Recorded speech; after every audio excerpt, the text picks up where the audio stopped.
Hi, in this video, I am going to show you how to add distort effect to your texts.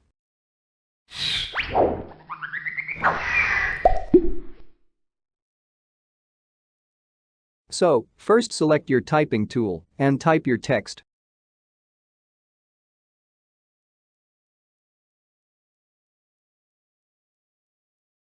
Now press Ctrl+T to transform.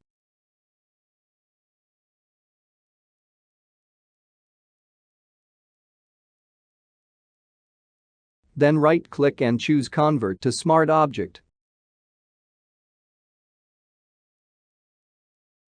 Now press Ctrl+T again, then right-click and choose Distort. And now just simply move the points.